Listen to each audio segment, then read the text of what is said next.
Le phénomène du dédoublement astral, c'est-à-dire la sortie temporaire de l'âme hors du corps physique, ne concerne pas seulement les grands adeptes qui en pratiquent l'activité.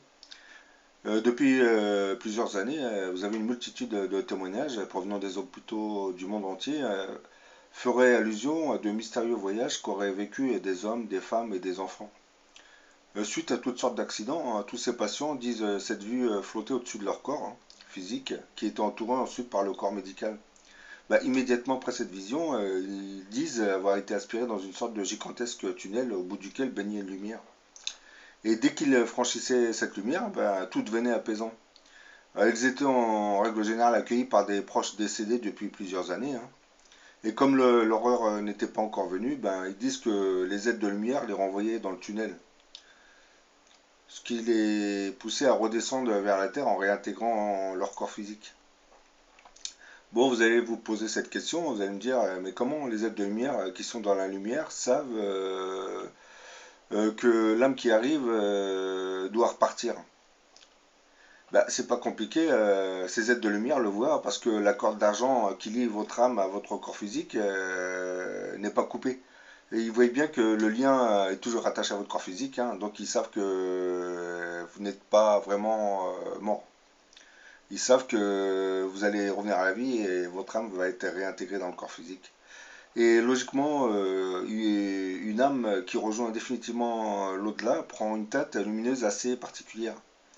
Teinte que ne posséderaient pas les âmes devant retourner dans le tunnel pour regagner leur corps physique. Bah, ça, c'est voilà, c'est pour cette raison que les êtres de lumière vous demandent de repartir dans le tunnel parce qu'ils savent très bien que vous n'êtes pas vraiment mort. Bah, intrigué par tous ces récits, un docteur américain Raymond Moody recueillera des centaines de témoignages qu'il compilera dans deux ouvrages. Le premier, c'est La vie après la vie, hein, c'est ce que vous voyez dans la vidéo là, édité par Robert Laffont, puis par la collection Livres de poche J'ai lu. Là, c'est la collection Livres de poche J'ai lu que vous voyez. Le deuxième ouvrage, c'est Lumière nouvelle sur la vie après la vie. Ah, c'est une suite du livre La vie après la vie. Bah, je vais maintenant vous lire quelques témoignages assez étranges, hein. Mais pour en savoir plus sur ce phénomène des expériences de mort imminente, dites NDE, dans les hôpitaux, bah, il faudra vous rabattre sur ces deux ouvrages hein, dont je viens de vous faire montrer les pochettes, hein. Bon, je vais commencer par le premier témoignage. Celui-là nous avait été transmis par un homme qui plongea 2 jours dans le coma suite à un accident. Bon, il raconte ce qu'il a vécu, hein. Je vis une sorte de forme floconneuse sortir de moi, hein, au-dessus de ma tête. Cette forme blanche se développera et prendra progressivement l'apparence d'une forme humaine. J'étais debout près de mon lit et je voyais très clairement mon corps inerte étendu sur le lit. Puis je quittais la pièce en passant à travers la porte, hein, ce qui m'avait drôlement surpris. Je me retrouvais ensuite dans le couloir de la clinique où j'étais hospitalisé, rencontrer un médecin en blouse blanche que je connaissais, mais j'eus beau lui faire des signes, il ne me répondait pas. Par la suite, je me suis retrouvé dans la rue et j'ai croisé une femme que je connaissais et que je n'avais pas vue depuis un certain temps. Bah, je voulais lui donner une poignée de main, mais tout mon bras passait à travers elle. Je décidai alors de regagner l'hôpital et passer à nouveau à travers la porte de ma chambre où mon corps physique était toujours étendu. Je vis des docteurs et du personnel soignant penchés sur mon lit, hein, discutant de gravité de mon état de santé, hein. Il y avait un appareil nouveau à côté de mon lit. Une infirmière me frictionnait la tête avec un liquide très froid et très rapidement je réintégrais mon corps physique. Bon là je vais vous parler d'un deuxième témoignage, hein. Celui-ci nous vient d'un homme qui avait fait un accident de voiture. J'avais perdu le contrôle de ma direction dans un virage, hein. Ma voiture avait quitté la route, bondue en l'air, hein. Je me rappelle avoir vu le bleu du ciel pour retomber dans une fosse. Tout de suite, j'ai perdu la notion du temps et celle de ma réalité physique en tant que corps. Je sentais mon esprit monter hors de moi, à travers ma tête, hein. Cela ne me faisait pas mal, hein. C'était comme s'il s'élevait comme s'il était au-dessus de moi. Mon être spirituel avait une certaine densité, hein. Pas une densité physique. Je dirais plutôt des ondes. Rien de vraiment matériel, disons. Une charge électrique. Quand cette chose est sortie de mon corps, il m'a semblé qu'une partie plus renflée partait la première et la plus fine en dernier. Tout ça était léger, très léger. Le moment le plus bizarre a été celui où mon moi s'est trouvé suspendu au-dessus du devant de ma tête, hein, comme s'il ne parvenait pas à se décider à partir ou à rester. Quand j'ai quitté mon corps physique, hein, c'était comme si je sortais de mon corps pour entrer dans quelque chose d'autre. Quand mon cœur s'arrêta de battre, hein, j'étais sorti de mon corps en train de le regarder à une distance d'une dizaine de mètres, mais j'avais toute ma conscience exactement comme dans la vie courante. Bon, là, je vais vous parler d'un troisième témoignage, hein. C'est celui d'une femme victime d'un arrêt cardiaque, hein, elle raconte, hein. Et vous trouverez dans le récit une scène qui correspond à ce que je vous disais dans une de mes précédentes vidéos que j'avais intitulée Après la mort, l'âme plonge dans un sommeil. J'expliquais qu'après l'inhumation de son corps physique, l'âme regagne en général sa maison familiale, hein, en essayant de se coucher sur son lit habituel, mais qu'elle finit par la traverser jusqu'au ciel, hein, parce qu'elle ne connaît pas vraiment son nouvel état spirituel. Bon, je reviens à ce fameux témoignage, hein, la femme parle.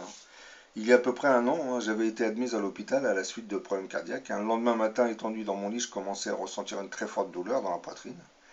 J'appuyais sur une sonnette près de mon lit, hein, pour appeler les infirmières. Elles accoururent et s'empressèrent autour de moi. Me sentant mal à l'aise, hein, couché sur mon dos, je voulais me retourner sur le côté, mais ce faisant, je perdis mon souffle et mon cœur s'arrêta. J'entendais les infirmières donner l'alerte, et en même temps, je me suis senti sortir de mon corps et glisser vers le bas entre le matelas et la barre de côté du lit. Il me semblait que je passais au travers de cette barre jusqu'au sol. Puis je m'élevais doucement en l'air, hein. Et pendant que je montais, je voyais d'autres infirmières pénétrer dans la chambre en courant. Je continuais de m'élever jusqu'au-dessus du plafonnier et m'arrêtant en flottant juste au-dessus du plafond, hein, le regard tourné vers le bas. De là-haut, j'avais assisté à tout le travail de réanimation, hein. Mon corps gisait étendu sur le lit, bien en vue, hein. Tout de suite après, je vis cet appareil qu'on roulait dans la chambre, hein. On fixait des électrodes sur ma poitrine. Aussitôt, je vis mon corps tout entier bondir au-dessus du lit, hein, et j'entendis craquer tous les os. Après avoir reçu les décharges, j'ai été comme aspiré dans mon corps physique. Bah là, je vais vous citer le dernier témoignage, hein, et là, on évoque le fameux tunnel dans lequel beaucoup de ces âmes se retrouvent. Bon, c'est une personne qui est devenue adulte qui raconte ce qui lui était arrivé quand il était enfant. Ça s'est passé quand il avait 11 ans. Bon, là, il raconte, hein. J'avais reçu un nouveau vélo, hein, pour mon anniversaire, hein. Le lendemain de mon anniversaire, je faisais du vélo et je n'avais pas vu une voiture qui arrivait. Et elle m'a renversé. Je ne me souviens plus du choc, hein, mais je me suis retrouvé d'un seul coup en train de me regarder d'en haut. J'ai vu mon corps coincé sous ma bicyclette, hein, avec ma jambe cassée qui saignait. Je me souviens d'avoir vu mes yeux fermés, j'étais au-dessus. Je flottais environ 2 mètres au-dessus de mon corps, hein. Il y avait plein de monde autour. Un homme qui se trouvait là essaya de me secourir et puis une ambulance est arrivée. Je me demandais pourquoi tous ces gens s'inquiétaient puisque j'allais très très bien. Je les ai regardés, hein, mettre mon corps dans l'ambulance, hein. J'essayais de leur dire que j'allais très bien, mais personne ne me voyait et ne m'entendait. Bah, l'ambulance est repartie, j'ai essayé de la suivre, j'étais au-dessus d'elle, hein. Je me suis dit que j'étais mort. J'ai alors regardé autour de moi et j'ai vu un tunnel avec une lumière au bout.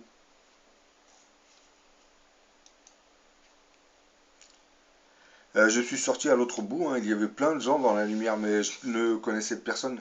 Je leur ai dit que je venais d'avoir un accident et ils m'ont répondu que je devais repartir. Ils ont dit que ce n'était pas encore mon heure et que je devais retourner avec mon père, ma mère et ma soeur.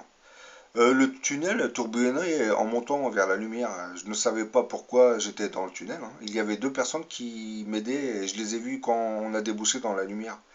Bah, elles étaient avec moi pendant tout le chemin. Ensuite, elles m'ont dit que je devais repartir. Bah, j'ai alors repris le tunnel en sens inverse et je me suis retrouvé à l'hôpital. Il y avait deux médecins qui essayaient de me réanimer, hein. J'ai vu mon corps sur la table, il était tout bleu. Je savais que j'allais revenir à la vie car les hommes qui étaient dans la lumière me l'avaient dit. Bah là, comme vous voyez dans ces différents témoignages, hein, mais ça remonte très très loin ce genre de témoignage, c'est que parce que dans le temps, les gens n'osaient pas trop dire ce qu'ils voyaient par peur du ridicule ou du dogme religieux. Par exemple, du côté musulman, ce genre d'histoire, vous en trouverez des milliers et des milliers dans les hôpitaux. Sauf que comme les gens ont été encadrés par le dogme religieux islamique, ils n'osent pas trop dire ce qu'ils ont vécu de peur de passer pour des sortes de blasphémateurs. Bah, du côté chrétien, on a à peu près la même chose, hein. Ces dernières années, les langues se délient et les gens commencent à parler, parce que comme vous le savez, que ce soit en Europe ou aux États-Unis, on est dans des pays en pleine déchristianisation, donc l'Église n'a plus l'affluence qu'elle avait il y a longtemps. Et maintenant, les gens se permettent de parler, ce qu'ils ne pouvaient pas faire il y a plusieurs années en arrière. Et grâce à leurs témoignages, hein, on peut dire ce qui se passe réellement après la mort. La, la sortie hors du corps, l'arrivée dans ce tunnel, la rentrée dans la lumière. Et ensuite, les êtres de lumière qui disent aux âmes de retourner en arrière. Parce que comme je l'ai expliqué, les êtres de lumière savent que vous n'êtes pas mort, enfin, puisque vous êtes toujours attaché par la corde d'argent. Eux, ils voient bien que la corde d'argent est toujours liée à votre corps.